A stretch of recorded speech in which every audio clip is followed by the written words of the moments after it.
You know that feeling, right? That sense you get when you're scrolling and something just feels off? Like the internet, this place where we spend so much of our time, has become kind of hollow. Well, today we're going to dig into why that is. Look, you're not imagining things. It's this creeping suspicion that the messy, human, sometimes weird internet we grew up with has been replaced by a simulation. The comments feel like they're written by bots, the influencers feel generated, and the interactions just don't feel real. So let's unpack this. So first up, we need to talk about what feels like the internet's own uncanny valley. See, the problem isn't that there's a lack of content. I mean, there's more than ever. The problem is there's a lack of life. Everything is so perfectly manicured and optimized, but it feels completely sterile.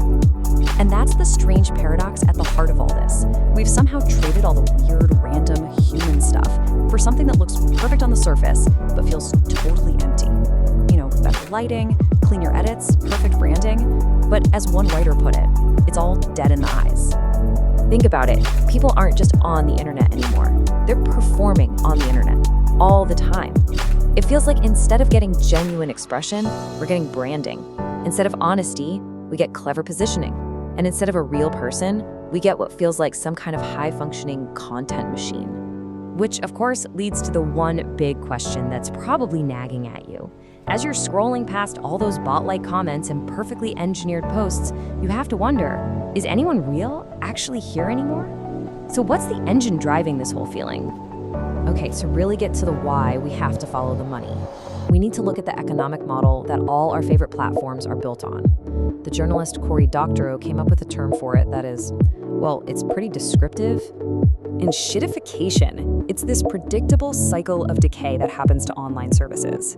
Your favorite platforms aren't getting worse by accident. Nope, they're following a very specific, profit-driven playbook that's all about extracting value from you, not providing it to you.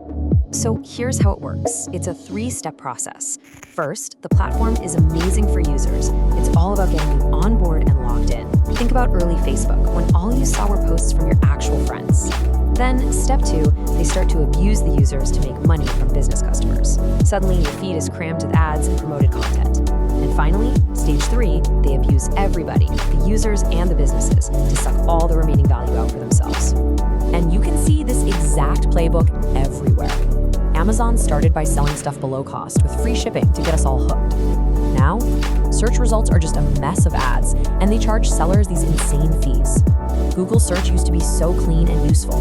Now it's just cluttered with ads and SEO garbage. The pattern is always the same. Once we're trapped in their ecosystem, the quality just nosedives. But you know, it's not just the business model. There's a whole technological layer to this too. So let's peel that back for a second and look at the actual tools that are building this fake internet. You can think of it like there are two different engines at work here. On one hand, you've got the obvious stuff, malicious actors using tools like botnets for spam and attacks. But the second engine is actually much bigger and way more subtle. It's the very design of the platforms themselves, the algorithms and AI systems that decide what you see. So, real quick, let's just be clear on what a botnet is. It's basically an army of hacked computers, zombies, that are controlled by someone else to do all sorts of chaotic things, like crash websites or flood the internet with spam. This is kind of the old school brute force engine of the fake web. The real engine, though, the one that's so much more powerful, is built right into the system. The algorithms that run social media, they don't care about what's true or what's nuanced or what's good for you. They care about one thing: what gets a reaction, what gets a click, what keeps your eyeballs on the screen for another fraction of a second. Your attention is the only currency that matters. So the system ends up rewarding what one source brilliantly calls emotional fast food. Anger is going to outperform agreement. Fear is going to outperform reassurance. And simple black and white stories will always crush complex reality. And why is that? Because they're easy to swallow and they spark a fast, predictable emotional reaction. And now, this whole thing is being supercharged by AI. Old school search gave you a list of links, right? And you had to do the work to figure out the answer. But new AI search just gives you a single, perfectly synthesized answer. Now this saves time, sure, but it also puts another artificial layer between you and the actual source of the information, a layer that can be wrong. So you take a business model that's designed to decay, you mix it with technology that rewards the most superficial content, and what do you end up with? A complete collapse of trust. And this isn't just some abstract idea, it has a very real human cost. So, what is the actual price we pay for living in this increasingly synthetic world? Well, it goes a lot deeper than just seeing some bad information online. The cost is that everything starts to feel unreliable. Real connection feels impossible to find when you know everyone is just performing.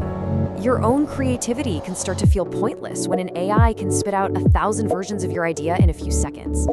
And genuine, authentic moments get buried under this giant avalanche of optimized artificial junk. And here's the thing, we feel this on a gut level. As humans, we are wired to spot what's real and what's fake. So when our feeds are filled with stuff that's just a little too perfect, a little too polished, a little too clean to actually be alive, our nervous system basically files a complaint.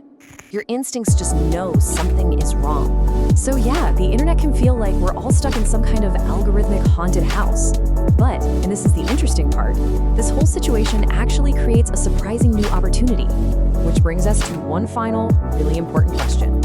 As our digital world gets more and more saturated with artificial, generated, totally fake content, what is the one thing that becomes incredibly rare and because of that, incredibly valuable? The answer is reality, authenticity, the imperfect, unpolished, kind of weird, and messy signal of an actual human being. See, in a world that's just drowning in simulation, genuine human consciousness stands out precisely because it can't be perfectly faked or scaled.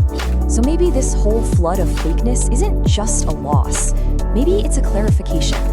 By showing us in such stark contrast what is artificial, it's forcing all of us to recognize and maybe even value what is truly real. It's a strange kind of gift, but it just might be pointing us back to what actually matters.